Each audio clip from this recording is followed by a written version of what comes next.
be the 7th of the month of October. The year still remains 2024. You're most welcome for the first edition of the KOKOLIRIKO live show for this week with me, Farish Majid, and I want to take the opportunity to welcome you back from the weekend. And I know the weekend must have been quite of all very big and very massive as well. I was able to already see football lovers to the excitement more so for those in West Nile sub-region upon the return of the FIFA Big League, which of course started in West Nile sub-region with the derby between Paida Black Angel Soccer Club and Oduparka Football.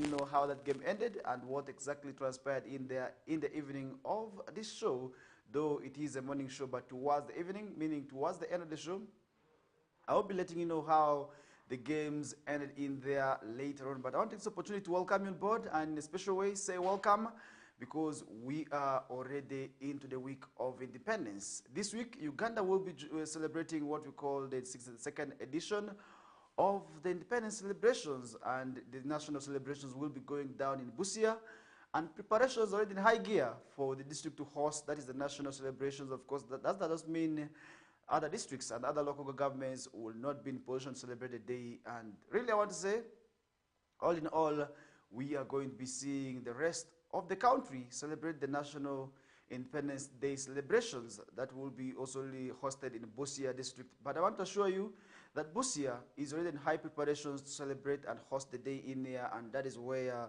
I will be letting you know how the leaders there are saying and how business is also going to be doing. Because if you look at the day, you should be able to realize that it comes with a lot of opportunities, and this is where hotels are going to be getting money for themselves. The other businesses are also as well going to be attracting customers.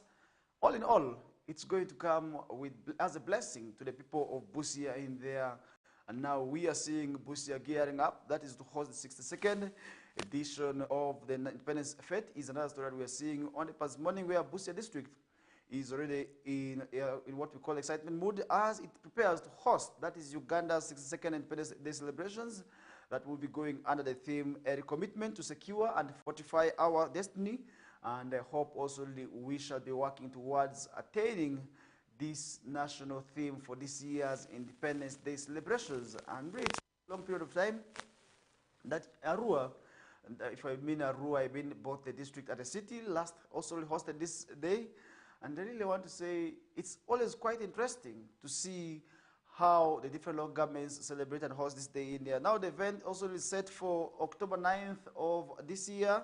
That will be taking place, and that is Bushiko PTC grounds, that is in Masafu Town Council, as it marks the first time that Busia is hosting a national event of this scale. It means that they will be hosting also this for the very first time. But how prepared are the people of Busia to also be part of the national celebrations is the question also we should be asking ourselves this morning as we get moving with the show. Because if you look at the National Independence Day celebrations, we are going to be seeing several dignitaries be attracted. First of all, the army men are going to come in numbers. We're going to see politicians. We're going to see businessmen. We're going to see technocrats all joining the country in celebrating this national day in here. But what should be the message that the leaders should expect or should pass out on this national day that we celebrate and also honor Uganda upon getting the independence from also the foreign governments in there? Because Independence Day is actually celebrated and honored to also really celebrate the country upon becoming independent in there. But the question is, are we independent? If somebody may ask that question, as a country, are we independent? This is the question, because we still have what we call new colonialism in place. We still have so many other issues where other foreign countries still want to also dominate and also rule us on. There are certain issues where they have also given out their mandate. And today, if we talk about the homosexuality issues, you realize that there's a lot of pressure coming out as a result of that. All in all, are we independent, given the fact that also today some of the foreign powers still want to rule us and still want to lead in a way where they want to tell us what to do? That is where entirely it is in your hands, either to feel we are independent or not. But I want to assure you, in Busia, we are getting ready to host and also celebrate this year's National Independence celebrations, which is the second edition, and Uganda got her independence. That was on the 9th of October 1962, And this year, we are going to be seeing 62 years as well being celebrated. What an amazing journey. I really want to say we are following up closely and keenly to see how this day will be going on. But I want to show you local businesses already booming and also expected to benefit from these national celebrations. And this is also in relation to the highly anticipated crowds, because if you look at this national day, we are going to be seeing numbers. We cannot deny the fact that numbers are going to be attracted. And we hope at the end of the day, all these numbers will be also in position to be part of these celebrations in here. Now, local businesses are expected to be boosted as security as well has been seen intensified. And really, if you look at these national celebrations, usually a week down, we see deployment of numbers of soldiers to clear the venues. I remember the last time Arua was able to host such an amazing event. We were able to see members all over. And in Arua Primary, yes, it was at Arua Primary playgrounds. We were able to see deployment, and people were able to sort of return home as early as 7. That was before the COVID-19 pandemic, and today I want to show you that people have gotten used to returning back home early before 8 p.m. But those days, people used to return back at 10, at 4, at 11. Shops are still open, but these days, as early as 6, people already returning back home. What does that show? It shows that people are indeed also committed to now the principles and the standard operating procedures of the COVID-19 pandemic times, and where people have gotten used, where even the buyers themselves have gotten used to returning back home early.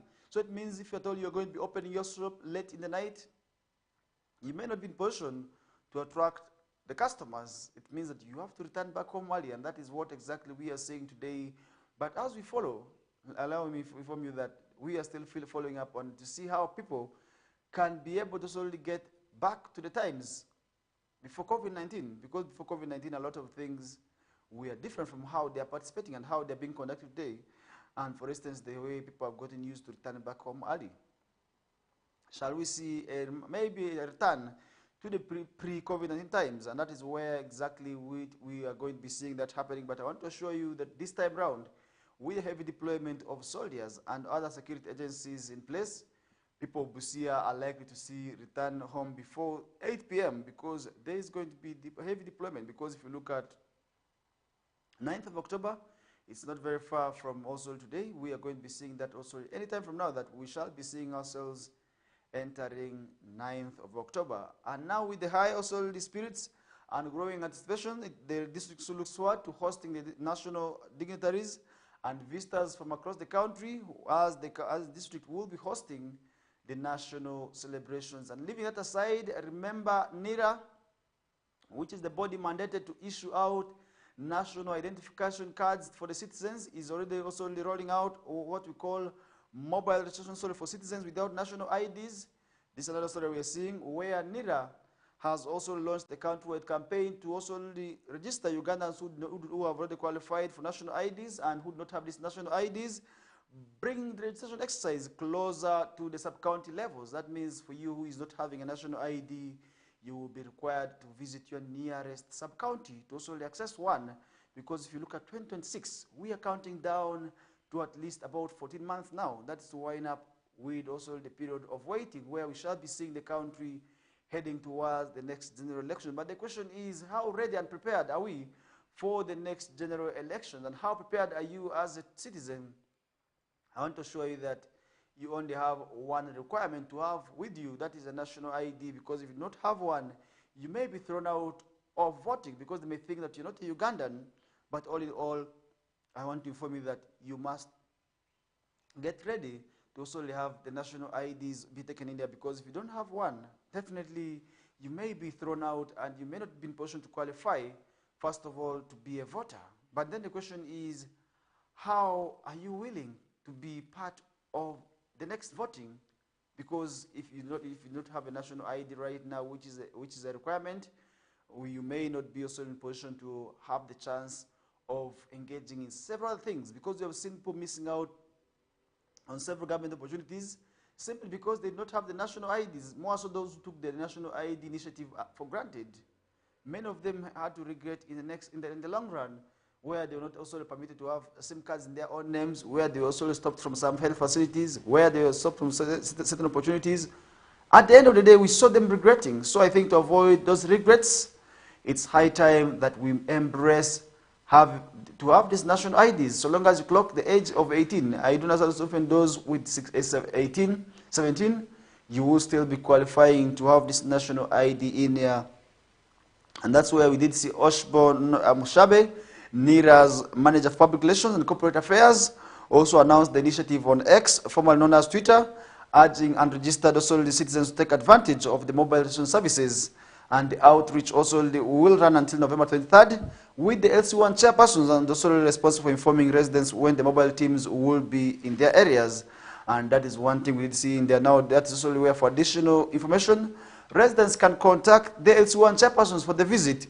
That is the nearest offices of the NIRA in there. That means, as citizens, you doesn't have a national ID, you have to make sure that you start preparing to have one, and that would also enable you qualify as a citizen in there. And that's where we're going to be leaving that discussion aside, and also summarizing this half of the discussions, as we are going to be running for a short commercial break that will be ushering us in more of the discussions. This is still the KOKOLIRIKO live show on West Nile TV with Mifarish Majid. I want to take this opportunity and honor to welcome you on board from wherever you are watching us from, as we are already 30 minutes after 7 o'clock. We are going to be taking a short commercial break that will be ushering us into more of the discussions with Mifarish Majid. I say, let's take a break.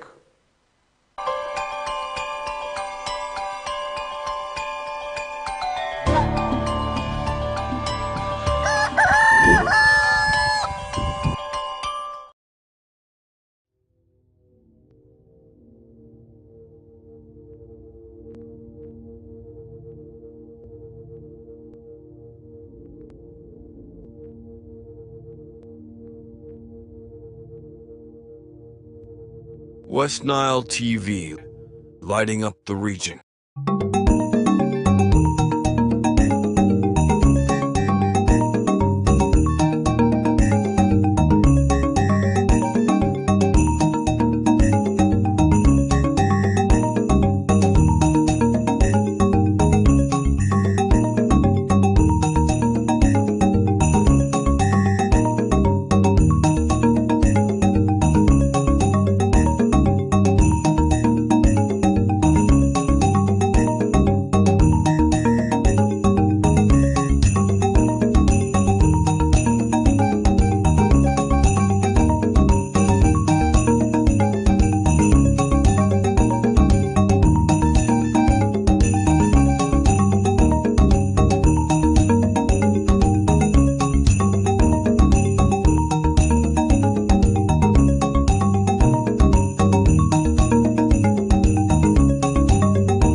Mbappe!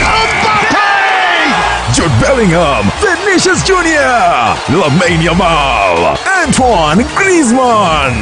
La Liga comes to Star Times. A wild celebration! The big stars, the tiki-taka football, Real Madrid and Barcelona live in your living room. Real Madrid, the team of dreams! Catch all 380 games live and in HD on Sports Premium Channel 259 and Channel 246 starting this August 15th. Subscribe to StarTimes Classic or Smart Bouquet at 36,000 Uganda shillings to enjoy the football experience affordably. StarTimes Football and limited passion.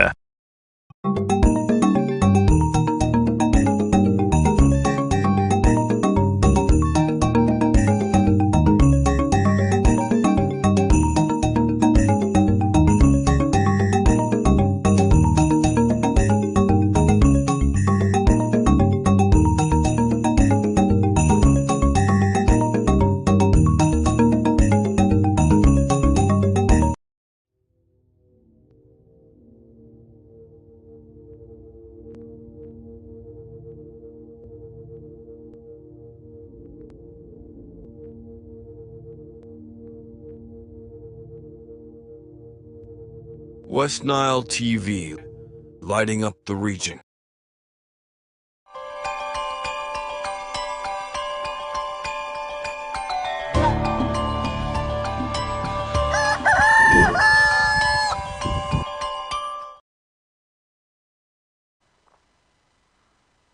All right, welcome back from the short commercial break. Into this half of the discussions, I want to take this honor now to welcome you on board from wherever you are watching us from. It could be within the different districts of West Nile Sub-Region, Lango, Acholi, Karamoja, and the entire northern Uganda. And it may also as well be outside northern Uganda. You could be watching us in central Uganda, western, eastern. All in all, I want to say you are most welcome as we head on with the discussions. And this is where we are now going to be looking at some of the national stories happening, where we did see leader of opposition in parliament, that is Honorable Joel Sonyi, calling on for unity. That is also beyond politics, and that is one thing we did see in there, where the leader of opposition parliament, Honorable Joel Sonyi, has appealed for unity. That's solely across political affiliations, stressing the importance that is of peaceful coexistence among Ugandans, and that is one thing which we did see in there. And he made that also recall upon the differences in politics, and which he said unity must be beyond. And I really hope this is something also which we must always advocate for, because if you look at politics, many of times it has left many people divided, and really for a place without unity, I do not know how development can be able to go on in there. But now that is why we need the leader of opposition parliament calling also the people of also the country to also exist and coexist peacefully beyond politics in there. And this is one thing where we did see him also speaking this at the 75th conference celebration. That's at St. Teresa Catholic Parish. That is in Kakira, also Jinja District, where so you commended the diverse organization also for what we did see in there, which included also national unity, as members from the National Unity Platform, and national ruling of government of NRM, which also we did applaud for also working together in there. Now we highlighted this as a positive example that is for peaceful collaboration beyond the party lines in there, and this is what we want to see. But many of the times you see functions are being organized. A NUP leader does not want to look at that one of NRM.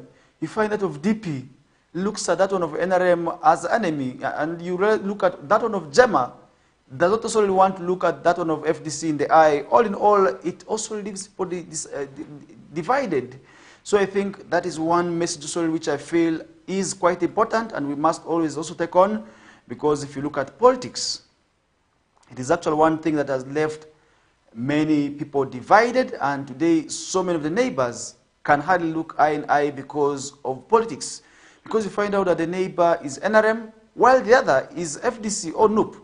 And at the end of the day, they feel they cannot live together. They are enemies. And I want to say, this is really what we are not preaching. We are preaching for unity and togetherness, despite our differences in what we call party politics. And that is one thing also which, at the end of the day, which many people should be able to work on. And we did see the leader of opposition parliament, Senyonyi, also raising concerns over the detention of young people due to their political beliefs, alleging that also some have been imprisoned for now over 4 years without evidence against them. And this is one thing also which I feel is quite bad, because for you to be detained for all these years without any evidence or without being brought before the courts of law, then that is how unfair or unfortunate it is. But at the end of the day, that is one area which we must also really improve on. And reflecting also on the diversity, saying you praised Uganda's multicultural identity, and also we did want to envision a nation, also the United Nations, where people also from various tribes and political backgrounds can coexist harmoniously in there. And he likened also this vision to what also was one of the priests described as the United States of any cosmopolitan place. And that is one area at the end of the day which we feel must also be given a keen answer to. And we did see that where Senyo also voiced support for sugarcane growers, acknowledging that they are challenges they face, and pledged also efforts to ensure that they receive fair treatment and value for their produce. If you look at the sugarcane growers in Kakira, you realize many of our people are there.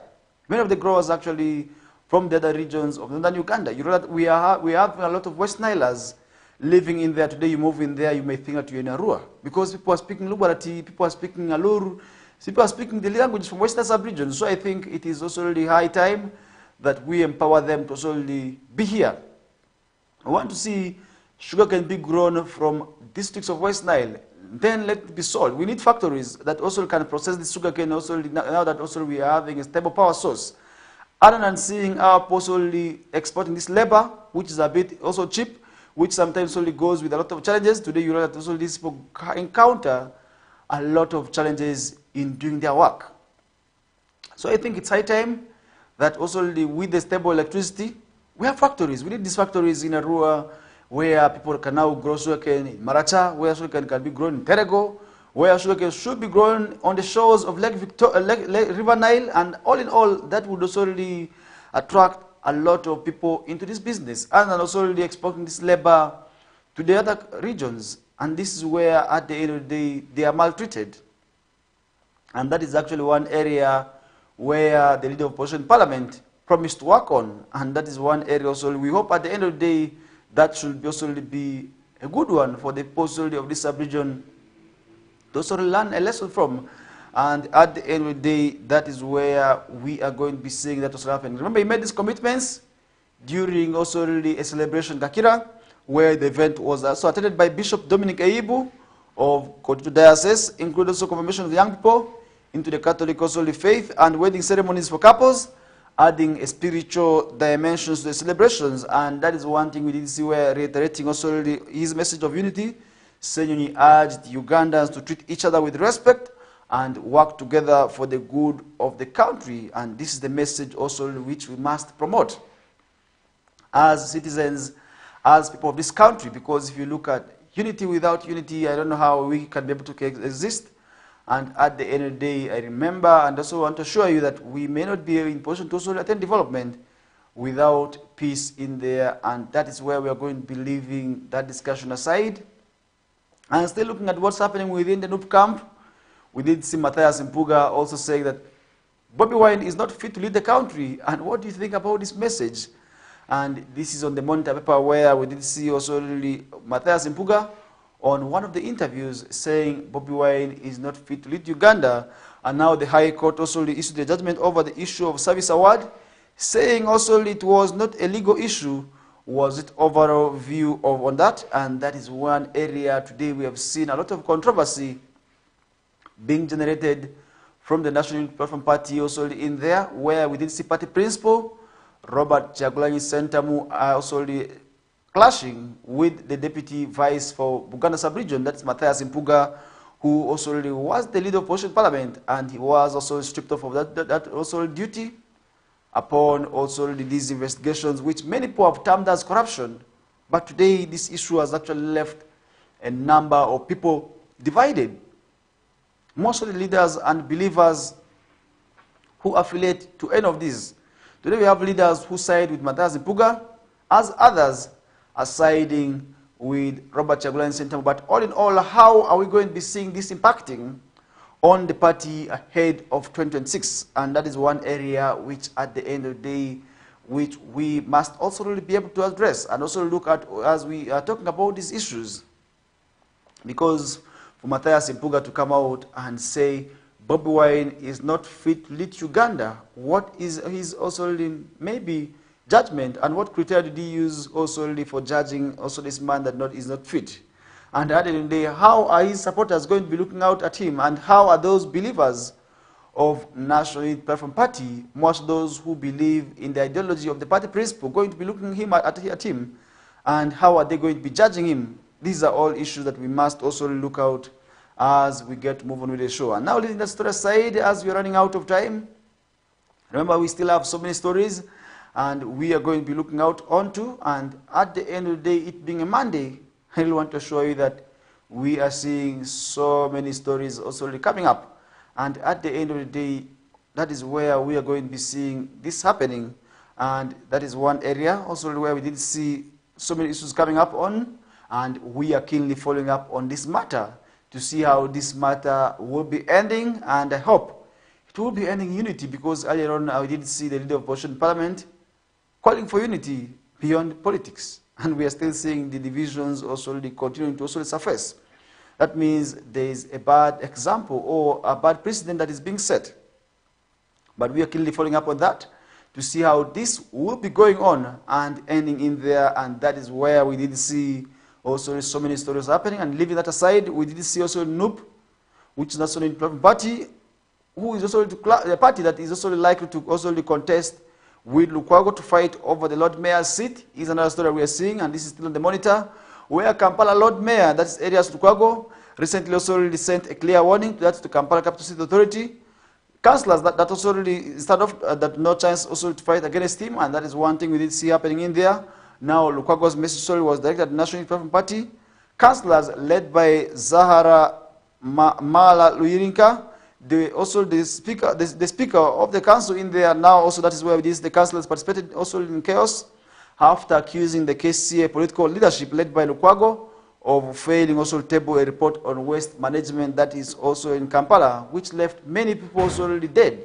If you look at also the incident that happened in Stacey, you will realize many people also died as a result of that. But today also many people also can talk about this issue, and that is where the councillors also already felt very much bitter because the ideas and the bill also really to address the issue of garbage management was not tabled, and that angered also many councillors, and that is what exactly resulted into the chaos we are able to witness in the parliament in there. Because if you saw what happened in the council, you will realize solely there was fight where the councillors also were able to fight amongst themselves in there.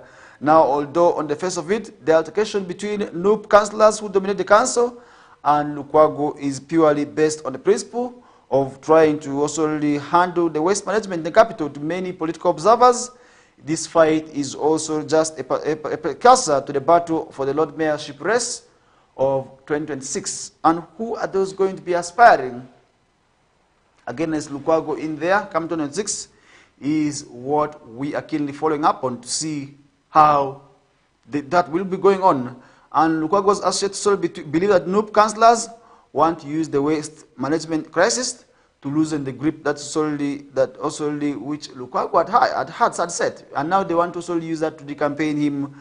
But that is one area which we are following up on. And somebody may be interested in wanting to know who are those eyeing the position of the Lord Mayorship race. You know that a lot of these people are already now being also fronted and also expressing ideas.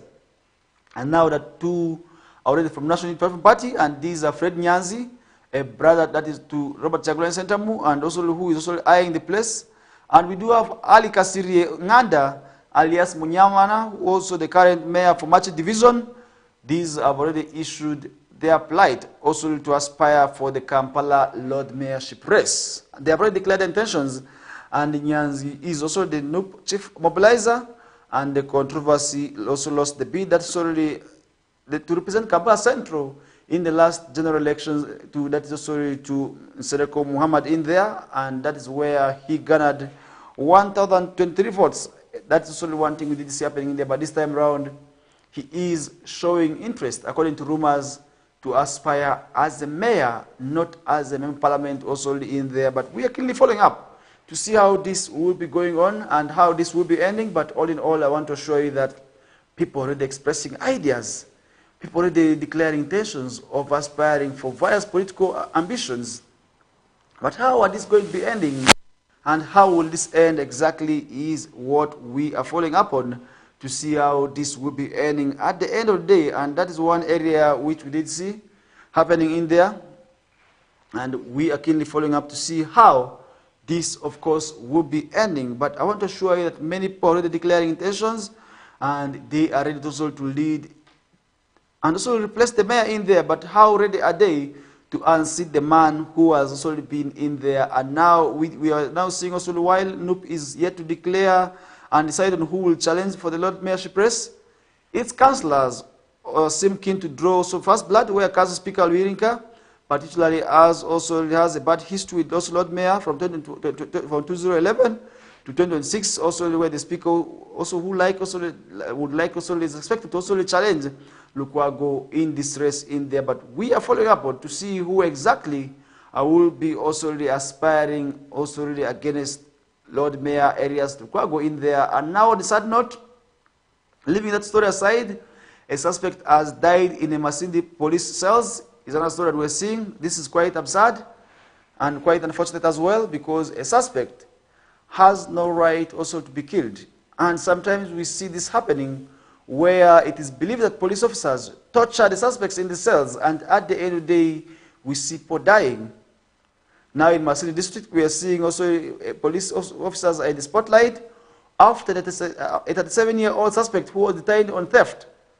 Charges also died mysteriously also from cells under unclear circumstances, and that is where we did see Patrick Mujuni, a resident that is also of Kijumbwa Town Council in Masini district, was arrested also on Sunday by Peter Simon Ochiti, the officer in charge, that's of Criminal Investigation Department at Kijumbwa Police, also on allegation of stealing 980,000 from a resident, and Mujuni also was later transferred to Masini Central Police Station.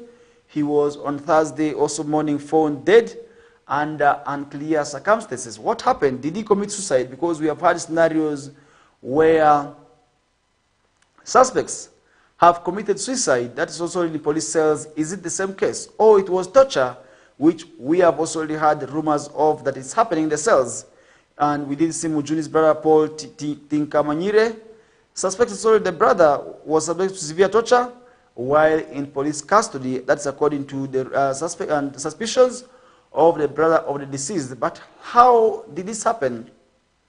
And who are the perpetrators of this crime in there? Because to end somebody's life, this is against human rights. Human rights do not permit people to be killed, much as they not solely promote theft, because theft is solely against human rights. And human right really talks about right to own property and right to life. So in this case, I believe somebody else there could have violated another's human rights. But we are saying, all in all, this is what we must condemn in the highest language and the highest terms in there, because if you look at all this, there is a message it is leading to, because if you look at the issues of theft, it's not permitted. But what happens in these cells? This is what the police officers need to also worry on, and they must also come out to explain on, because most of the times we see this happening in the police cells where people's lives are being ended. And who are those ending the people's lifestyles? And who are those also killing the people in the cells? Because once we bring a person to a police custody, it is not the right of the police to administer, maybe to say, we are killing this one here, or we are sending this to life imprisonment. It is the duty of the courts of law now to investigate on this matter and to do what it takes. And I think this is where somebody has gone wrong on doing their work. First of all, in line with also their colleagues, because as a police officer, you're not allowed to also end somebody's life in there. Now, just because of 980,000, somebody's life is gone. What exactly kind of justice is this going to be getting? Because we do understand that also the person who is being killed there has a right to be heard, and also has a right, first of all, to a fair hearing, and that is where we have seen him also being deprived of that right. And I want to also call upon for thorough investigations to see who exactly could have done this and what exactly could have transpired in there as we get moving in the show. However, we are seeing Mr. Julius Hakiza, the Albertine Police also regional spokesperson, said investigations to establish also the cause of Mujuni's death have already commenced, and cases of suspects dying in police custody are common in Uganda, and we have seen on several occasions people dying under mysterious circumstances. But what exactly happened? And that is where we are going to be leaving the discussion aside and to see how this also is happening and what exactly should be able to solely go on in there as we get to move on with the show. And that is where we're going to be leaving the discussion aside, as we are just left with 7 minutes to wind up with this hour. We still have so many stories also to discuss, and I really want to share within the 7 minutes. We are still going to be looking out on some of the stories happening elsewhere. And now this is in Busoga, where the National Council for Higher Education is to investigate and invalidate 2,000 Busoga university degrees, which is another story that we are seeing. But what about the learners who have spent a lot of time in classrooms to obtain these degrees? What about the parents who paid millions and millions of money to also have their children educated? This is where we are going to be seeing also really one message, that is to the schools and to the parents to also really find out that their learners go to actually the right schools. And now the National Council for Higher Education has said that it will recognize the academic credentials that's of at least 2,025 candidates, students who have also been studying at the Iganga-based Busoga University. But what about those who are in line with the 2,000 also who already obtained the degrees. And now the university's license was revoked by National Council for Education 7 years ago for allegedly lacking qualified staff, teaching also uncredited courses, and awarding what we call fake degrees to over 1,000 students, mainly from South Sudanese descent, who went to graduate solely within a space of 2 months. That's at the last graduation of 2016. But as a person, why must you want to graduate within the 6 months period with a degree? It means that you're going to be engaging in corruption. So I think this is where we are likely to see over 2,000 students be termed degreeless. So if these degrees are also disqualified, it means that they will not be in position to also now apply for some of the jobs. And this is where people are going to be losing trust in Busoga University. So what is the message this is sending to not only Busoga University, but the rest of the private universities? This is also really unlike a government-affiliated university, but all in all, we did see government also try to take over the university, which we are keenly following up on. And other admissions and other issues raised by the National Council for Higher Education are also admission of students without requisite admission criteria, illegal affiliation, we are seeing lack of up-to-date students' records, and failure to conduct progressive student assessment, among others. These are issues which we did see happening in there. However, also journalists have learned that also the university, which was founded in 1999, is irregularly conducting also lectures for at least 366 students, while a total of 1,659 students have also been graduating also, and others are pending graduation, and that's one area which we are seeing happening in there. Now, during a recent visit to the university, the gates were open, offices were as well as operating normally, and students were studying normally without interruption. But this is also where we did see the license being revoked 7 years ago. What license are they operating on? However, that is where we are seeing the National Council for Higher Education spokesperson, Mr. Saul Waigolo, say that 2025 students' degrees will be invalidated. It means that the degrees for these 2025 candidates will be invalidated. And Mr. Waigolo said that by continuing to hold lectures after its license was revoked, Busoga University faces what we call license revoking, and Busoga University will therefore face several risks, including awarding illegal several risks, including also that's why we are likely to see students also graduating with air, meaning their degrees will not be also accepted in there, and obtaining money from associate members of the public in form of also tuition by pretense also will be another charge that will be charged on those officials. But how is this happening where government is placed to see what is happening and without necessarily coming out to also stop this? Because I believe if this is not stopped now, many parents are going to be falling prey to this disaster and this theft of what we call money, obtaining money by false pretense. And according to Mr. Waigolo, when the National Council for Education also revoked the license, they requested the university Soli's administration to work towards transferring the Canadian students who had also the request also admission criteria to other universities instead of also keeping them in there. And that is one area which did not also happen in there, because if you look at also the Iganga-based university, we will see those who qualify be taken the nearby universities for also study several other courses in there. Now, according to the Universities and Other Tertiary Institutions Act, as amended in 2001, the suspension or revocation of license shall not affect the validity or other status of any certificate, diploma, degree, or other academic also award granted by the university in question when still under provisional license. It means that also maybe this book will be operating under a provisional license. And now the National Council of Higher Education has since petitioned the Inspector General of Police, that is to intervene in the alleged illegal opening of this embattled Busoga University. And that is one area which we are still seeing, and somebody could be interested in wanting to understand the background of this whole saga. And I really want to say in February 2018, Busoga University was handed over to the Ministry of Education and Sports to expedite the reopening as a public institution following directive by Mr. President, that's His Excellency 2017. But in April 2018, the State Minister for Higher Education, that is Crisostomo Muyingo, was appointed to chair the committee to spearhead its takeover, that's as a public institution. In July 2013, the Ministry of Education and Sports appointed 6 members task force to kick off also the process of reopening the institution, and the Ministry of Education however, said that the university will open in the next financial year of 2025-2026. But what about how is it operating now without this necessary license? That is where we're going to be taking a short commercial break. This is still a KOKOLIRIKO live show on West Nile TV with me, Farish Majid. We take a short commercial break, and when we bounce back, we still have lots of stories to discuss with you here and there. Take a look.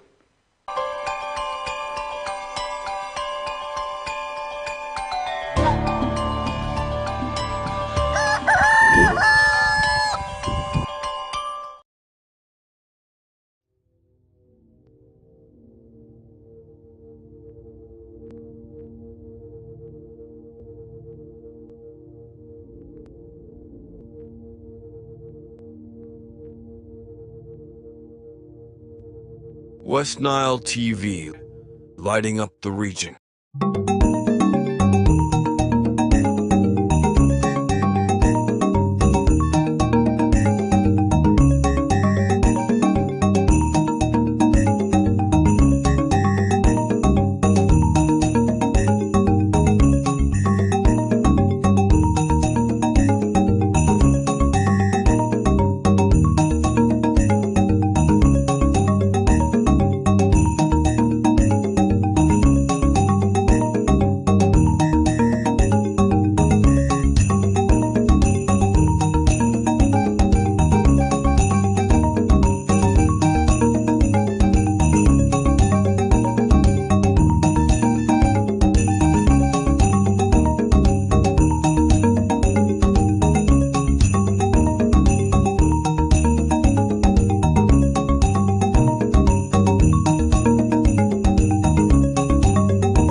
Jude Bellingham, Vinicius Jr., Lamine Yamal, Antoine Griezmann.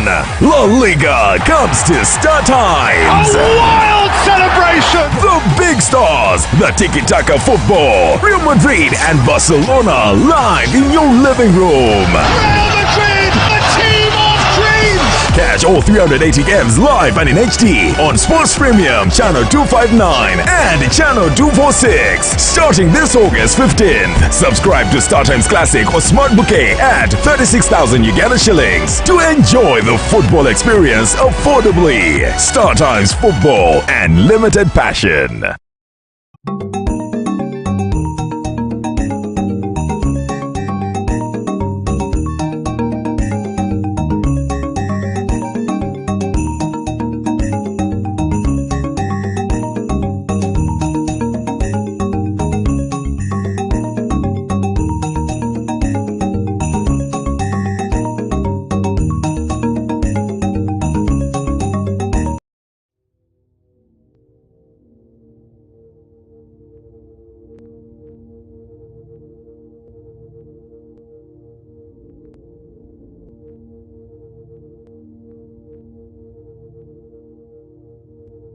West Nile TV, lighting up the region.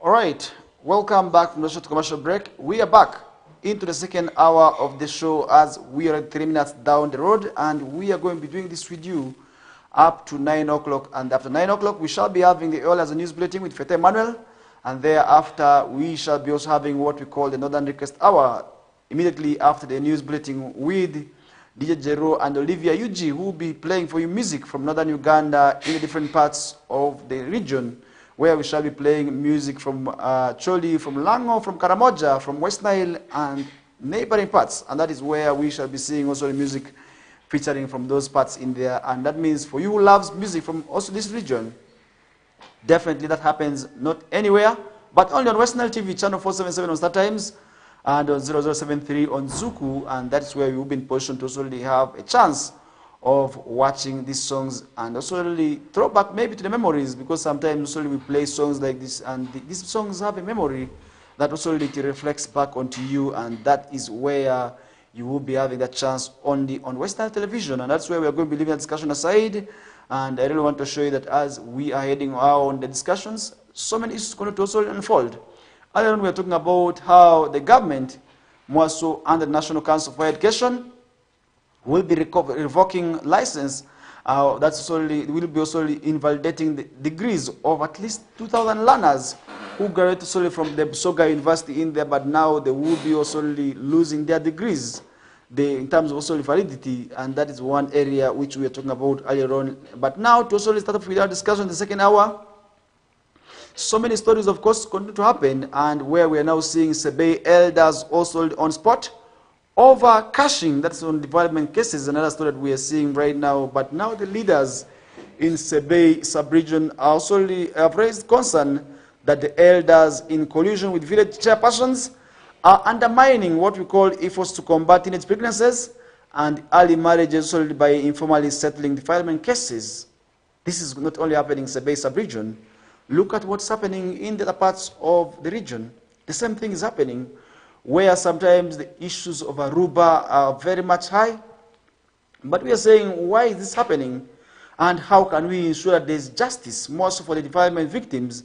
And now, according to police, we are seeing about 60 defilement cases are being reported monthly in in 3 districts of Buko, Kwen, Kapchorwa, and which also make up the sub-region, where we're seeing so many cases are being reported. Now, defilement is a crime also established in 1990, which prohibits sexual intercourse or attempts with a girl below the age of 18 years old, and also carries a maximum sentence of life imprisonment if at all you're found guilty in there. But how do you sleep with a lady below the age of 18?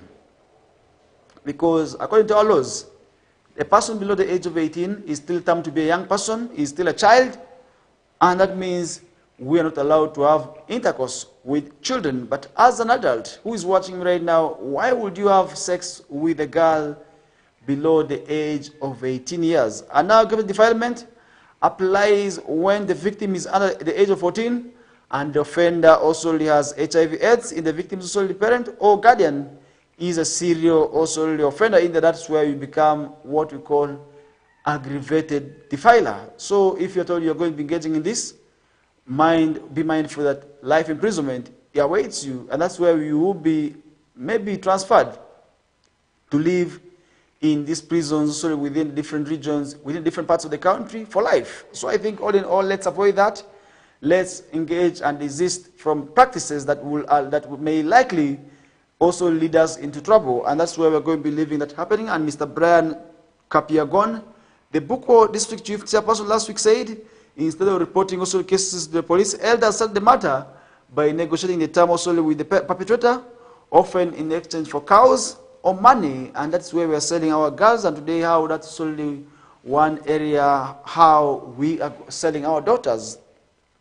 And he added that the amount paid also ranges between shillings 2 million to 5 million Ugandan shillings, and findings by National Youth Council and development organizations already, that's BRAC, indicated that Rio, Kaptereo, Kanandi, Swam, Kamet, among others, are also leading in defilement cases and have become hotspots in Buko, where several cases of defilement are being reported in now. Now that's sort of one thing we did see happening in there, where we did see Miss Judith Irene Cherotich, the Buko's gender-based violence focal person, expressed alarm over what we call the failure to prosecute what we call the sexual offenses against minors, and the offenders, for them to go unprosecuted. It's really a great concern, which I feel at the end of the day shouldn't also go on, because if you look at all these issues, definitely there is a message and there's an indication that something wrong is happening elsewhere. So I think all in all, it is an area where we must also be able to talk about. If we are told we will also not talk about it, then definitely that is where we are going to be seeing all this happening. And that is where we did see also during community dialogues held at St. Also Joseph's Buko Primary School in Kapchora, local leaders identified factors such as drunkenness, adultery, poor parenting, among others, not forgetting poverty, as the greatest contributors. That is also the high levels of teenage pregnancy and child marriage problems, which also really have affected that area, not only at that area alone, but the entire country. So it means we need to work towards advocating and also really making changes when it comes to these areas where we are seeing a lot happening. So I think there's also really great concern when it comes to those issues, and we must also join hands and collaborate with the rest of the leaders in addressing that issue in there. And that is one area where we did see Ms. Rebecca Chelimo, a senior 3 students at St. John's Secondary School, blamed irresponsible parents for the high rate that's of teenage pregnancies and school dropouts in the area. So as parents, you have a big mandate in making sure that your children are not defiled or impregnated, because if I told you impregnated, that means there is something that you do not do well in there. Now, fellow student Janet Chabet highlighted also the disturbing trend of parents accepting money or what we call livestock in exchange for these crimes in there. That means a lot is happening, a lot needs to be done when it comes to addressing those issues in there. Now, some village chairpersons, however, claim also that they only got involved in settlements as witnesses only after both parties have already agreed also on the matter in there, and that is one area where with this Mr. John Paul Oki, the BRAC project officer, emphasized the need that's only for schools to provide sex education to empower the girls, because sometimes these girls get pregnant accidentally. I want to believe sometimes it's only accidentally. As they're enjoying, they don't know that it's also leading them in trouble. So I think sex education should be done both at home and school level, and that's where we are also encouraging the schools to talk to the girls about the dangers of early sex. And the parents must also as well do this, and that is where at the end of the day we are going to be seeing a drop in these cases, and that is where also if the drop is already done, many of the learners will be also already now engaging in the school activities, and that's where we are likely to see the drop in the defilement and early marriage cases. Today you really move in some of the places, you see a young girl whom you think should be in school, but is having a child. It really brings down tears. Sometimes tears roll down my eyes, more so when you start seeing them suffer. Because the boys who impregnate them sometimes also really turn against them. Yesterday over the weekend, I was seeing a scenario where one of the girls in my neighborhood, who is still young, got married after what we call the accidental pregnancy, and he was taken by the elders to the boy. But today the boy is maltreating, the boy is actually mistreating, and the boy is really looking out at other beautiful or more beautiful girls outside, neglecting this woman whom she looked and maybe thought is more beautiful to also start a family with. But today we are seeing that opposite happening. So I think there's a message which the girls must be able to also learn from. And as a girl watching me right now, do not rush into those sexual activities, because once you're in trouble, you are likely to swallow the water alone. The boys may be also swallowing with you, but at the end of the day, you will be seeing cases and you will be regretting, and the regrets are for life. So I think that is where also as parents, let's continue warning our girls that marriage is not an issue to be rushed into, because marriage is an activity that is meant to be for life. If at all you are rushing into marriages, then definitely we are likely to see you in trouble, and which troubles will leave you regretting. And at the end of the day, it is you as the lady to swallow more water. So to the elders, we are saying, leave police to do its work. If somebody has violated the rights, if somebody is engaged in defilement, let police and courts of law do the work. Let police arrest, and let the courts of law determine what to do in these cases in there, because if at all you also already engaging on what we call doing court's work, then you are jeopardizing court processes, and that's where you may also see yourself landing in trouble. And that's one area which I feel people also really should be able to also avoid on. And now we did see the Buko Chief Administrative Officer, Mr. Jose Jimmy Lokor, reaffirmed the district's also commitment, that's to reduce the school dropouts cases caused by the early pregnancies. And that's one thing also which we did see where Miss Mercy Kangese, National Youth Council Secretary for Legal Affairs, called for what we call sticker measures to prevent what we call parents solely from engaging or negotiating on behalf of the culprits in what we call the defilement cases. And the Buko RDC, Mr. Modesta Basi Ajilong, acknowledged the challenge and said also they will do what it takes to prevent more of these cases, and also there's police do intervene, but parents often undermine efforts by negotiating with the culprits for dowry or money, which also, she said, undermines the rights of these girls, and said also the girls also still sneak into Kenya for female genital mutilation, which is also a practice that was bad in Uganda already, but it's still happening. And if you look at the FMG, what we call the female genital mutilation, which is also an FGM, another practice which I must say has been happening in the Sebei sub-region. But today the government has actually banned that, a cultural practice which is also said to be very much bad. But we are still seeing some of the girls sneaking into neighboring Kenya to have this exercise be conducted on them. And a report also by Action Aid Uganda revealed that despite all efforts to abandon the FGM in Uganda, some communities still continue to also practice it in secret, often crossing that to the neighboring borders of Kenya, or using the traditional what we call birth attendance in hiding a practice which also is said to be undermining the girls' duties. But it's a culture. We are saying the culture also should be looked at into, and where the elders must also find a way of ending that. And that's where we're going to leave the discussion aside as we are heading down with the stories. Kakira parishioners celebrate 75 years of Catholic mission is another story that we are seeing, and this is also for those who also join hands to celebrate the 75 years. We want to say thank you so much, and this is also where we are still following up to see how this will be going on. And now the Ginger Diocese temporarily located also to Kakira on Saturday as the parish celebrated. That's also a platinum jubilee.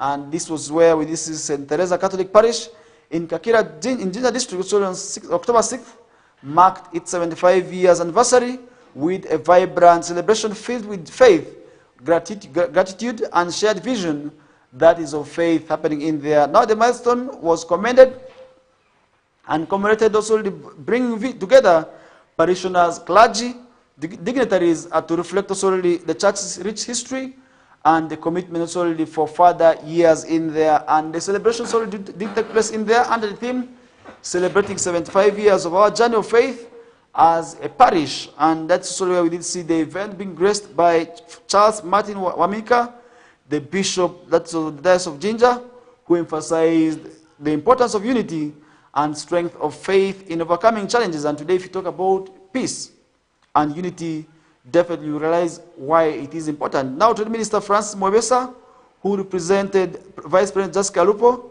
thanked Bishop Wamika for spearheading the diocese in there, and Vice President Lupo thanked the church for uniting also the multi-ethnic community that is in Kakira and opening schools to serve the parishioners. And that is one thing we did happening in there, as it seems. The content also from this file is identical to the file also you upload, and that's one thing also which we must also be able to talk about, because earlier on we were talking about a story where the leader of Opposition Parliament, Joel Sanyo, also was calling upon for unity at the same function, and that is also where we must also be able to talk about the same. Unity is what we must be able to talk about, because if you look at unity, without unity, then there's no development, there's no growth, because people are going to be living differently, and that's sort of where, at the end of the day, the issues of development are going to be hampered, the issues of togetherness are going to be stopped, and all in all, that may not be well. And that's where we're going to be leaving the discussion aside, and now to look at some of the stories happening elsewhere. Makerere staff insist that's on strikes over salary dispute is another story that we're seeing this morning still on the papers. And this is where we are seeing the Makerere University staff have reiterated the decision to withdraw their labor, citing the administration's failure to address long-standing salary harmonization. And this is also a demand they have also fronted for a long period of time. And they say on Monday, come Monday, which is today, a little over 10 a.m., they will be withdrawing their labor from also working. and that is also to allow them also to continue with their strike in there. And what will this mean? It means that the learners who are already in school are going to be suffering, as they will not be in position to attend lectures.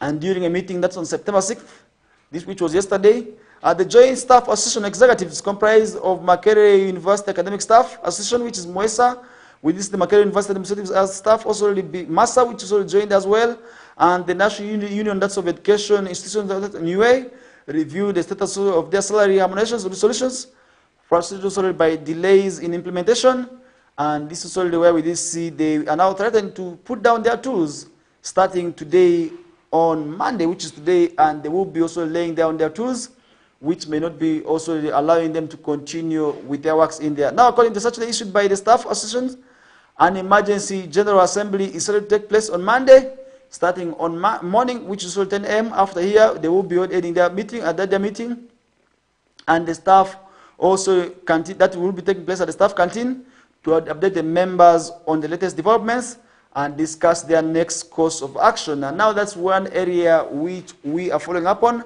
And the letter also signed by the 3 association leaders. That's led by Dr. Jude Sempebwa from Mwasa, Dr. Just Namudu from Nui, and Irene Matende from Masa, outlines the pressing need, that's for collective also action to address on this issue of salary disparities. And that is one area where the professors are not feeling very much well on. And a member also from the staff has also intimated to this also and says that this matter is also being addressed on, and they are going to be following up on to see where and how this will be ending. And if you look at these issues, you realize a lot of issues are still happening when it comes to salary disputes, where so many issues continue to also arise as a result of salary differences, and many workers today are unhappy about the issues of their salaries. And over the weekend, we were able to also see teachers celebrating the World Teachers' Day. The same issue of salary also arose. And what are the teachers also saying? We did see the teachers also from Arua City who joined in these national celebrations to also really be part of National Teachers' Day. And the World Teachers' Day in Arua City did take place at OPM grounds, where the teachers had one message, that is for a review of the national teacher policy. If you look at the national teacher policy that is being developed today, a teacher is wanted to be having a degree, and most teachers today do not have the degrees, and those who have the degrees are still saying their empowerment has not been enough. First of all, when it comes to payment, the teachers who have master's degrees, the teachers who have salaries, maybe of PhDs, but their salaries have not been enhanced. They are still earning the same amounts, unlike in secondary schools where the science teachers are now earning about 4 million, leaving their counterparts in arts still earning below even 50%. So I think there is a need for the policy to be reviewed, and that is already something where we are seeing today's teachers retiring early. The issue of early retirement among teachers is still a great concern, and at the end of the day, we hope this will be addressed on, and we hope that will also still make the teachers still earn the same amount. Because if you look at what's happening within the secondary and primary schools, trust me, you will realize that the teachers are not earning the same amounts. And that has actually created a lot of enmity between the teachers of sciences at secondary school and also those of primary level who are not also earning the same amounts with the other teachers in there, but the requirement is still for them to have a degree. That is also under the policy also that is being developed in there. Now, teachers are saying there's need for the review to be done, and if this is not reviewed, at the end of the day, we are going to be seeing many teachers also bowing out of the profession. And one issue also really that came out is the issue of early retirement, that teachers today are retiring early, first of all because of the hard working conditions. And you realize this is where, if the salary is not enough, it forces a teacher who has a lot of demands to retire early. And many teachers also raise the concern that they are willing to retire at this age because of the difficult working conditions. How can we address this?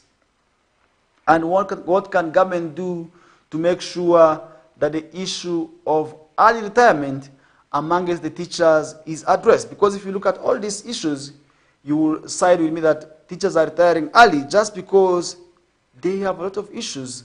They have a lot of differences that also are addressed in there, and that is where I want to ask government to work on these issues of the teacher salaries, because a teacher is a teacher, be it at nursery or university level. Even the lecturers are said to be teachers. So I think having a uniform maybe amount of earnings will be quite good, and this would also encourage many people into the teaching profession. Today you have many of the learners, most of those who go up to university level, don't have the dreams of becoming teachers. And what does that mean? Are we going to be having teachers in the coming years, given the fact that many are retiring early to also join other activities? Teachers are joining politics, teachers are joining farming. And this is where we are also likely to have a catastrophe. And that is one area also which I feel must be able to solely address on, because the concern is already there. And that is one area which we must also really be able to sort of talk about, if at all we are to also look at all that. And as we summarize this hour, Bishop Kakoza wants hospital built, that's on Namilango Hill. And this is where we see the Lugazi Diocese Catholic Bishop. Christopher Kakoza has asked believers and the clergy to work timelessly also to build a big hospital on Namilango Hill, which is in Mukono municipality under Mukono district in India. And that's one thing we did see where the bishop also was on Saturday speaking as the main celebrant during the Platinum Jubilee celebration, that is of St. Teresa Namiliango Girls Boarding Primary School, where he made also this call to have what we call a big hospital that is on Namiliango Hill in Mukono municipality, India. Now, Dr. Richard Kayondo, the Vicar General of Lugazi Diocese, and a host of other religious leaders attended the function, and also that's where we did also founded in 1949. And that's where we did that facility for 1949. It was by the white fathers and by the white missionary sisters. And the school today has produced hundreds of influential women, some in key positions and in the country's leadership as well. And that is where we must also honor and also look at the school that is also producing quality girls also who are leaders in this country. And we are not talking about a hospital where we did the clergy making that call to have a hospital established in that area where a primary school is doing a tremendous job today. And that means if at all we also establish a hospital in there, that would be quite well. And that is according to Kakoza, say that this is also the mission and the mandate of the Catholic Church to also build the hospital in there. Now the school teacher, Sister Florence Narumu, said the institution already has urged also all girls to be proud of their school and always support it and its developments. And now during also the celebrations, the bishop commissioned that's only a block which has a library, dining and classroom blocks as part of this year's celebration. And that's one area which we must also be celebrating with. And that should also go as maybe a point of reflection for the rest of the schools and all girls to see how they support their schools, because sometimes the resource envelope from the government may not be in position to support all these initiatives, but we can be able to sort of support and empower these schools by ourselves, and that is where we must be in position to sort of support our schools as all students, as all girls. We must be able to reflect on to see how we can be in position to sort of support our schools in there, because today you move to some of the schools, they are dilapidated. You find a school with rusted roofs. You find a school with cracked classroom blocks, and you wonder if at all these schools have indeed produced OBs or OGs. So I think it's quite important for all students also to come out and support the government in some of these undertakings, and that would also be possible for these schools to also thrive in and also revive the academic glory. And one of the schools, which name I wouldn't want to mention, today you realize they are doing a quite tremendous job, where the OBs are doing a lot of infrastructure developments, where the school is also really thriving, and that's one area which I feel is actually a blessing for these schools. And that is where those in these schools can be in position to also pick a lesson from, and also be in position to also learn one thing or the other from you as the all students. So I think it's quite important for the all students to always support their schools, and that is where we are going to be leaving the discussions for this half-week. And I hope you are still with us. And this is the KOKOLIRIKO Live Show, the Monday edition of course, the first edition also for this week, as we are closing down a week. Two also really in the month, and if you look at the month of October, I want to say it is running down at a terrible speed. And this week, we shall be seeing the Independence Day celebrations, where we hope also to look at how Uganda's journey from 1962 update has been. And we shall be making on reflections to see what has changed and what has transpired in these years. We take a short commercial break. My name is Farish Majid.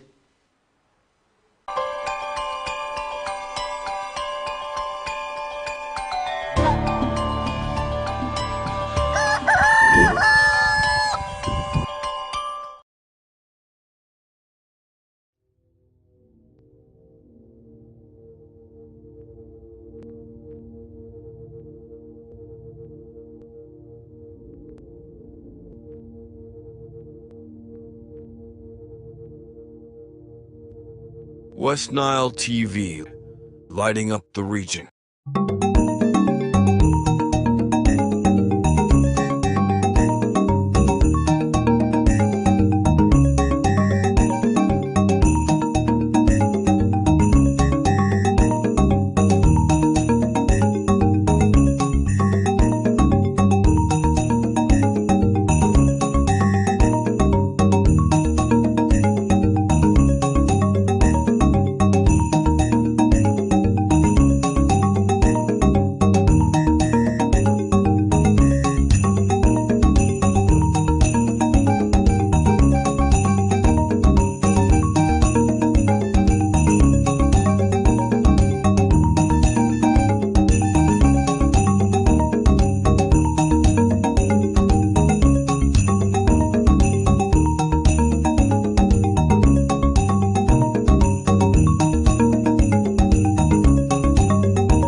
Mbappe!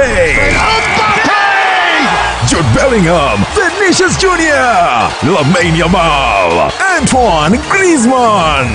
La Liga comes to Star Times. A wild celebration! The big stars, the tiki-taka football, Real Madrid and Barcelona live in your living room. Real Madrid, a team of dreams! Catch all 380 games live and in HD on Sports Premium, Channel 259 and Channel 246. Starting this August 15th. Subscribe to StarTimes Classic or Smart Bouquet at 36,000 Uganda shillings to enjoy the football experience affordably. StarTimes Football and Limited Passion.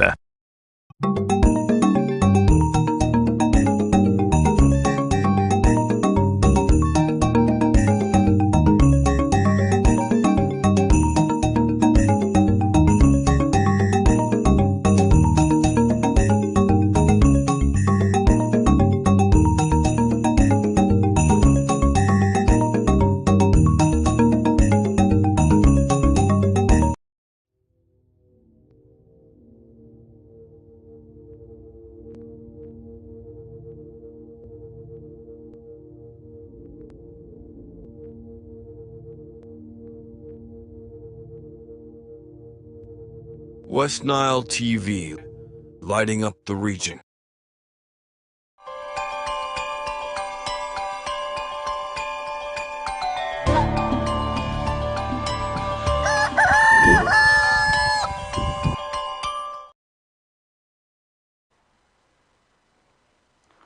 All right, welcome back from the short commercial break. We are already counting down a few minutes to wind up with today's discussions, and you realize a lot of stories still continue to happen in the country. And the biggest stop of this week and the previous weeks has actually been in relation to the Merchant Park charges, which we did see also really the President, His Excellency Yoweri Museveni, waving off, and that also really should be a point of excitement for those who have been traveling and those who would wish to travel and pass via the park. Now you're not allowed to make also charges in there for now.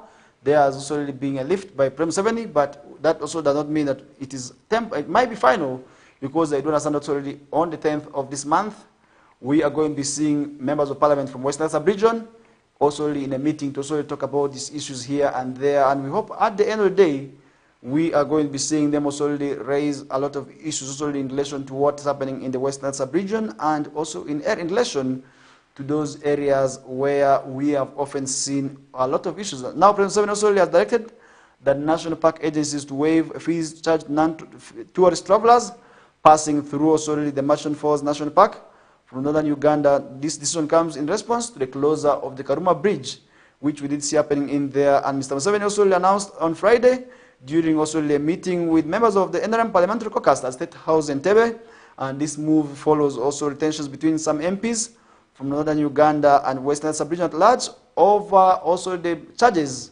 and money being charged also for passing through the Merchant Falls National Park. Many people have also often raised issues about this matter, but the question is, why must people be charged to pass via the national park? Because according to UA, this is a tourism road, unlike also Karuma, which is entirely also a travel road.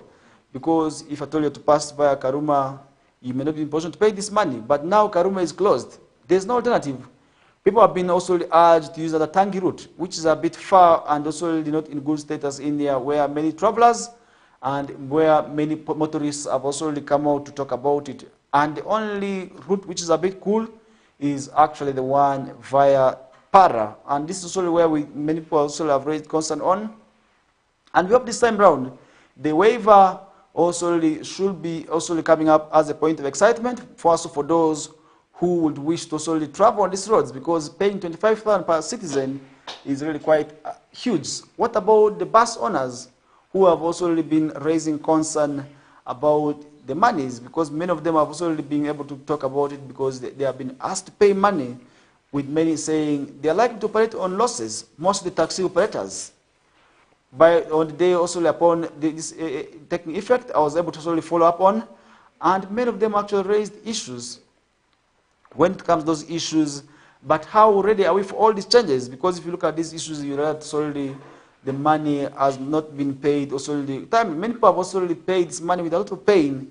Now that also they have now been relieved of paying this money, what are we expecting and what are we likely to see happening also in there as we move on with the show? And that's one area which I feel at the end of the day also we must also be able to work on, because this is an area where we should be able to already address and also talk about, because if you look at these stories, if you look at these issues, you will realize a lot is happening, and a lot really indeed is happening.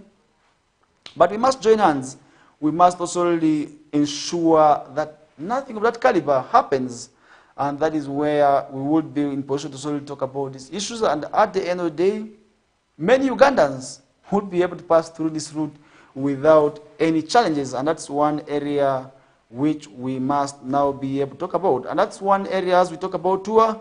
We did see the Prime Minister of Buganda, that's Charles Peter, the Katikiro of Buganda, that's Charles Peter Maiga, called on the Chabazinga on his tour of Soga, and that's one thing also we did see that happening, where the Prime Minister of Buganda, Charles Peter Maiga, has made a courtesy call. That's on Chabazinga, William Nadiope, at the Genge Palace, and the visit on Friday marks what we call at the beginning of Maiga's 3-day in Soga sub-region, where he is expected to engage with the youth leaders also from the various Nkoba Zambogo associations and Buganda residents solely in the region. And if you look at the Nkoba Zambogo region clubs, these are the associations solely for Buganda students, which I must say is vibrant in Buganda sub-region. And not only there, we are still seeing this happening. And recently, I was in Muni University. I was able to solely see the Nkoba Zambogo club. At Muni NTC as well, I was able to also see the Nkoba Zambogo. So it means this is also where we expect him also to come to these leaders, also in also the other regions, to also talk to them, and that tour should not only stop in Soga sub-region.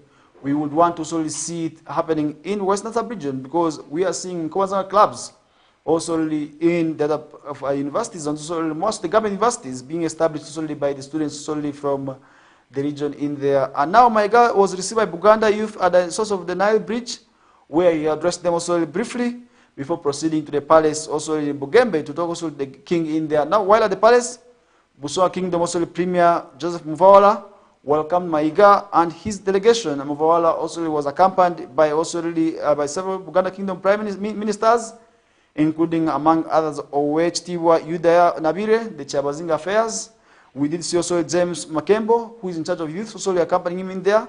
And Maiga also and his team were later greeted by the Chabazinga Nadiope inside the palace. And the two leaders also went on for a private meeting, followed also by lunch, and subsequently made public remarks. And that's one area we did see also that happening. And Katigiro Maiga's visit aims that to strengthen ties between Buganda and Busoga Kingdom. Today, you read solely many times people tend to undermine the other tribes a lot. In Buganda, you read solely sometimes people tend to undermine the Busoga. You hear insults of this and that.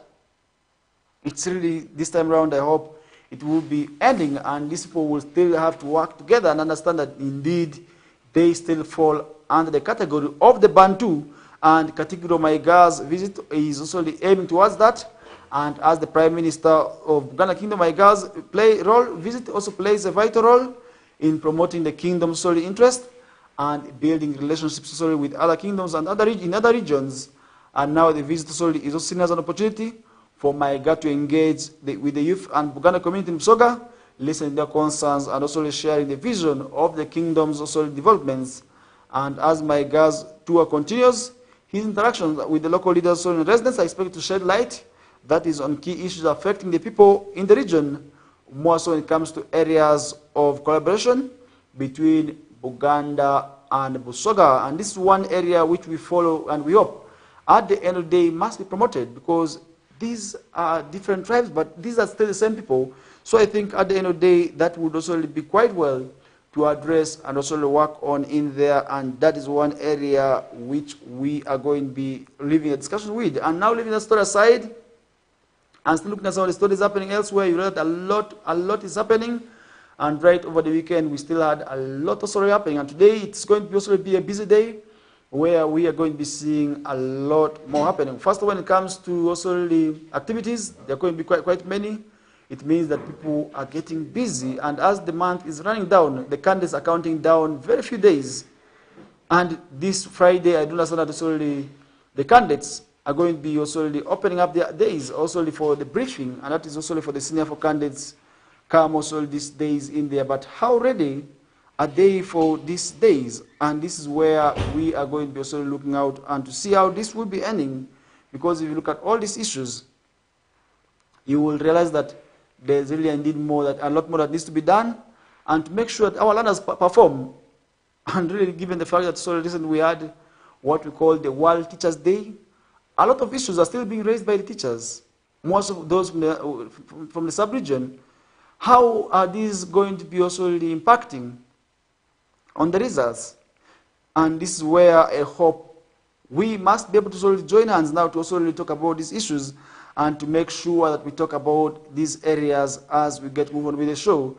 And Government Chief Whip denies knowledge of cabinet discussions on electoral reforms is another story we are seeing, where the debate over electoral reforms in Uganda has taken a wide new turn, with Government Chief Whip Hamson Obua stating that no electoral reforms have been tabled before the cabinet, and his remarks solely contradict earlier statements made by Minister for Justice and Constitutional Affairs Norbert Mao, who claimed that the reforms have already been also presented before the cabinet and are awaiting approval, because many people are also being talking about this.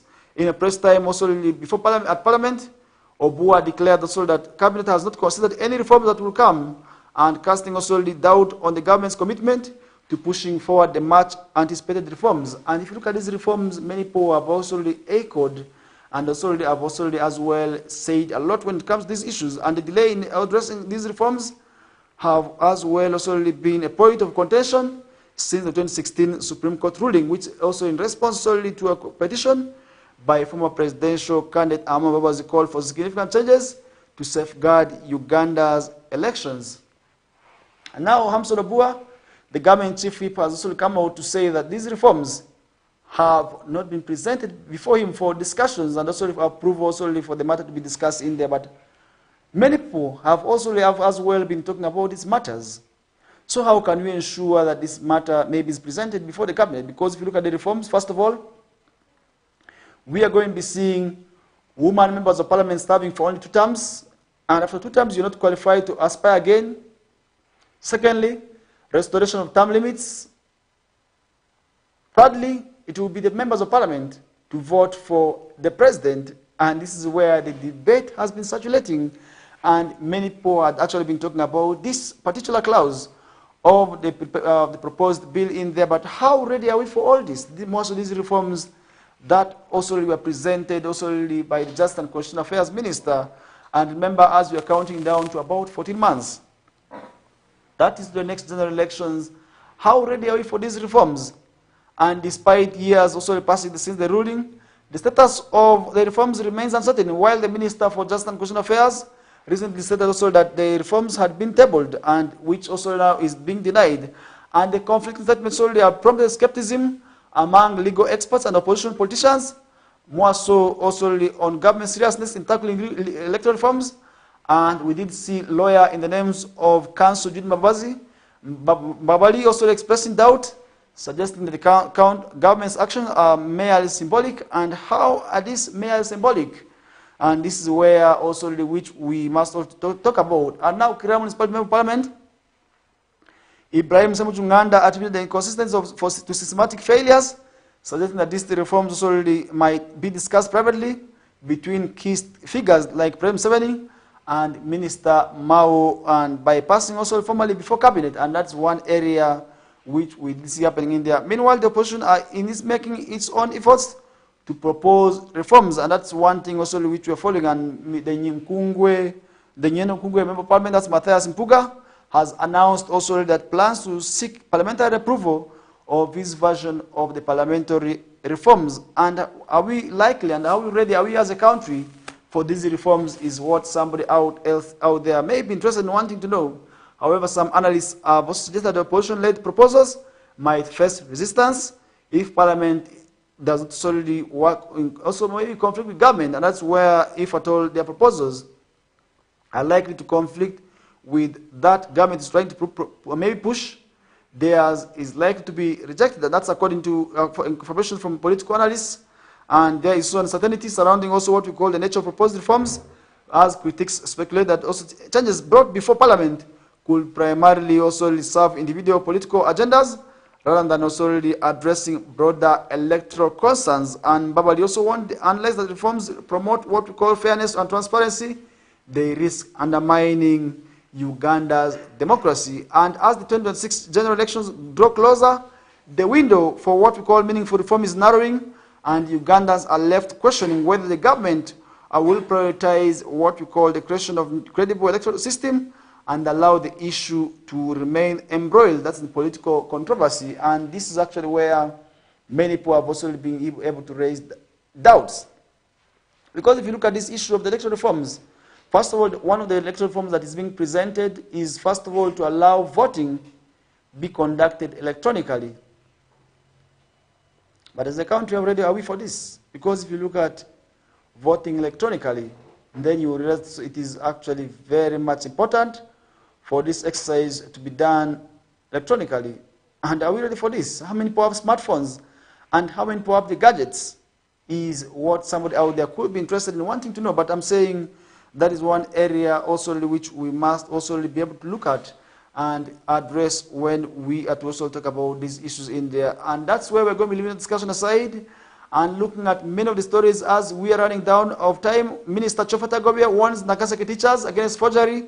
Is another story that we are seeing this morning, where the State Minister for Kampala, Joseph Kabuye Chofata Gobia, has issued a stern warning that is also to teachers in Nakaseke district, warning them against what we call forging academic documents to secure promotions in there. And speaking at the National Teachers' Day celebration that did take place on Friday, on 5th of this month, which was on Saturday, that was at Chioko Secondary School, the minister urged teachers to embrace the government's academic upgrading policy and obtain genuine qualifications to advance their careers.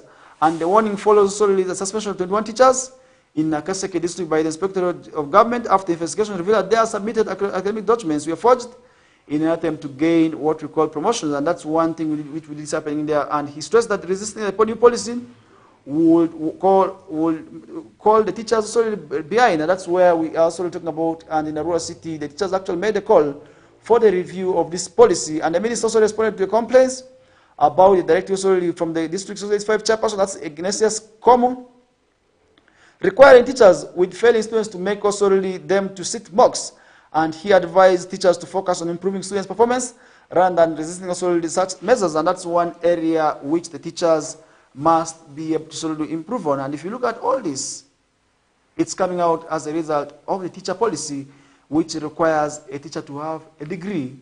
But most of the teachers are still having diplomas. And I want to say the teachers are actually struggling to also really pay their own children because the salaries are meager. And as a teacher today, you realize that teachers have a lot of requirements and have a lot of burden to take care of. And that's why they resort to other businesses. Today we have teachers who are into border business simply because they need to add on their salaries where the 700,000, the 600,000 may not be enough. Most of those who are teaching arts, that is how today many of them resort to other businesses to also really improve on their livelihoods. Not only that, we have relatives today who feel their children can best attain knowledge by staying with their relatives who are teachers. They will bring for your children because you're a teacher. And it has to be you now to pay for the school fees of these children. And that's how it becomes a problem. And where sometimes some parents find it difficult to take care of their children, it becomes another challenge. Where parents cannot hardly support their children. Where another area which we must also talk about today as we talk about teachers. Many parents cannot also take care of their children. They cannot pay school fees. They cannot pay the necessary requirements, leaving the entire burden on the schools and the teachers to take care of. And that is one area which I feel is really quite unfortunate and must also be dealt with. And that's one area as well we must be able to talk about. And now several teachers voiced their concerns during the event, and including also the Alan Kunda, an English teacher that's at Kiwoko Secondary School, who highlighted issues that is also understaffing and low salaries as a factor, which is already negatively impacting on performance. And today, earlier on, I was talking about the issues of early retirement, where a science teacher with a 4 million may only work for 2 years and retire.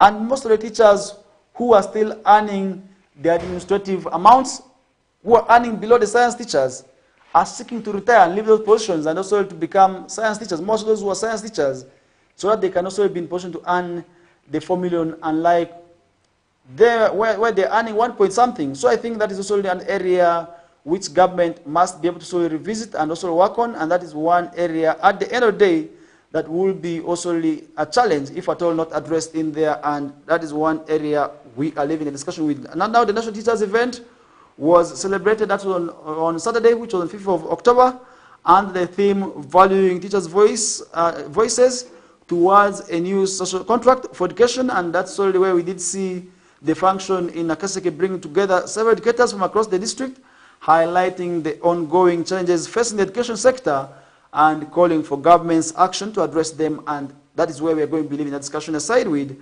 and to look at some of the stories happening in the world of sports. And really, you realize that a lot is happening in the world of sports, where the teams already restructuring and also really playing. And over the weekend, we were able to see 4 big league games returning.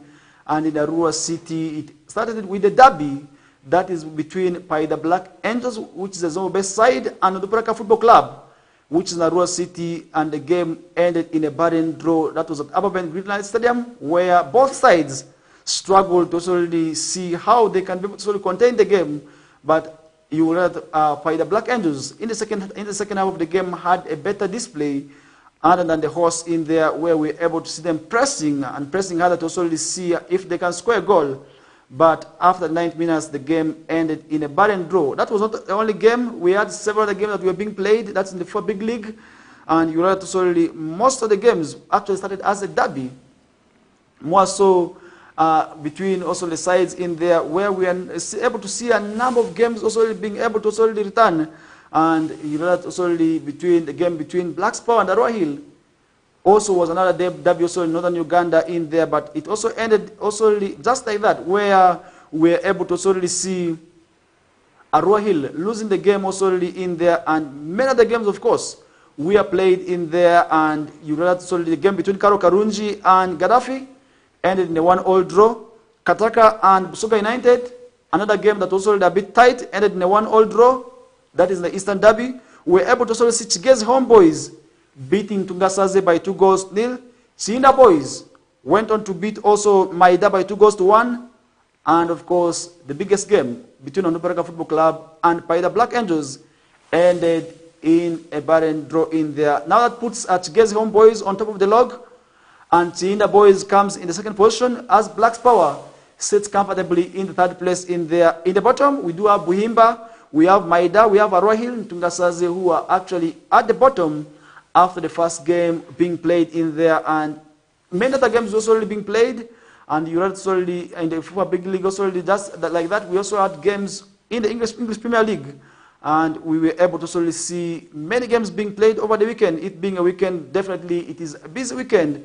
We were able to solely see many games, of course, going on in there. And on Sunday, which was yesterday, we were able to see a game between Aston Villa and Manchester United, which again ended also really in a stalemate in there, where both teams also really failed to score each other in there. And Chelsea and Nottingham Forest, another draw also that ended in a 1-1 in there. Brighton did go on to beat Tottenham Hotspur by 3 goals to 2. And these are the games also that happened on Sunday. And on Saturday, we had games as well, where Crystal Palace lost Liverpool by 1-0. Arsenal did go on to beat, that is, Southampton by 3 goals to 1. Brentford was able to wash Wolverhampton Wanderers by 5 goals to 3. Leicester City did go on to beat their game against Bonham by a goal. And Manchester City went on to beat Fulham by 3 goals to 2 in there. And West Ham thrashed Ipswich Town by 4 goals to 1. Everton had a goalless draw with Newcastle, and these are the games that we did see happening in there. And more of the details of some of the games that continue to happen in the world of sports will be coming through. That's on the whistle time with Owaga and Linda Susie, who will be here from 2 to 3 p.m. They will be giving you that comprehensive and detailed analysis of what is happening in the world of sport. But before in there are also so many programs that will be coming.